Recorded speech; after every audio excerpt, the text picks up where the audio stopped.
Let's talk about hydrogen bonds. Depicted here, I have three different types of molecules. On the left, I have ammonia. Each ammonia molecule has one nitrogen bonded to three hydrogens.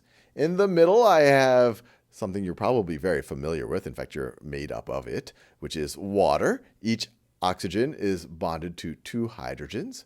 And then here on the right, I have hydrogen fluoride. Each fluorine is bonded to one hydrogen. Now, why are these types of molecules interesting, and what does that have to do with hydrogen bonds? And the simple answer is, in each of these cases, you have hydrogen bonded to a much more electronegative atom. Even though these are covalent bonds, they're going to be polar covalent bonds. You are going to have a bond dipole moment that goes from the hydrogen to the more electronegative atom, from the hydrogen to the more electronegative atom, from the hydrogen to the more electronegative atom. The more electronegative atom is going to hog the electrons. The electrons are going to spend more time around that.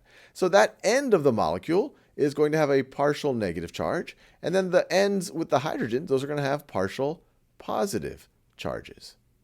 Another way to think about it is if you added these dipole moments, you would have a net dipole for the entire molecule that would look something like that. So we are dealing with polar molecules, and the polarity comes from both the asymmetry and you have a very electronegative atom bonded to hydrogen.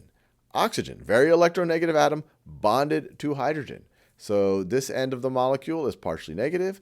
This end of the molecule, or these ends of the molecule, are partially positive. For hydrogen fluoride, this end is partially positive. This end is partially negative. And so what do you think could happen when these molecules interact with each other? Well, the negative end of one molecule might be attracted to the positive end of another. Or another way of thinking about it is the nitrogen end right over here of this ammonia could be attracted to one of these hydrogens that has a partially positive charge right over there. Or this hydrogen, the partial positive charge, might be attracted to that nitrogen that has a partial negative charge. And this attraction between the partial positive hydrogen end and the partially negative end of another molecule, those are hydrogen bonds. And they are an intermolecular force that will be additive to the total intermolecular force from, say, things like London dispersion forces, which makes you have a higher boiling point than you would have if you just thought about London dispersion forces. And to make that clear, you can look at this chart. You can see all of these molecules are formed between period 2 elements and hydrogen. In fact, all of these molecules have similar molar masses: methane, ammonia, hydrogen fluoride, and water. If we were just thinking about London dispersion forces are proportional to the polarizability of a molecule, which is proportional to the electron cloud size, which is proportional to the molar mass. And generally speaking, as you go from molecules formed with period 2 elements to period 3 elements to period 4 elements to period 5 elements, you do see that as the molar mass of those molecules increase, there is that general upward trend of the boiling point, and that's due to the London dispersion forces. But for any given period, you do see the separation. And in particular, you see a lot of separation for the molecules formed with oxygen, fluorine, and nitrogen. These molecules, despite having similar molar masses, have very different boiling points. So there must be some other type of intermolecular forces at play above and beyond London dispersion forces. And the simple answer is yes. What you have at play are the hydrogen bonds.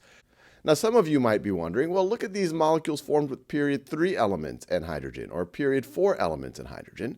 They also don't have the same boiling point, even though you would expect similar London dispersion forces because they have similar molar masses.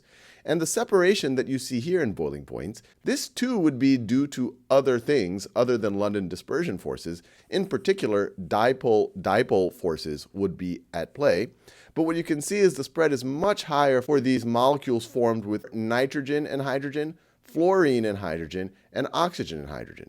And that's because hydrogen bonds can be viewed as the strongest form of dipole-dipole forces. Hydrogen bonds are a special case of dipole-dipole forces.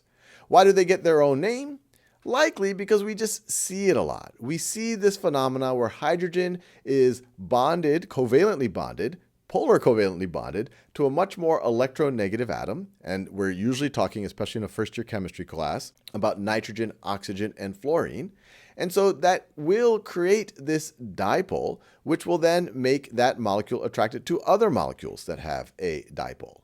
And so you can imagine, it doesn't even just have to be hydrogen bonds between a like molecule. You could have hydrogen bonds between an ammonia molecule and a water molecule, or between a water molecule and a hydrogen fluoride molecule, because they all have this permanent molecular dipole.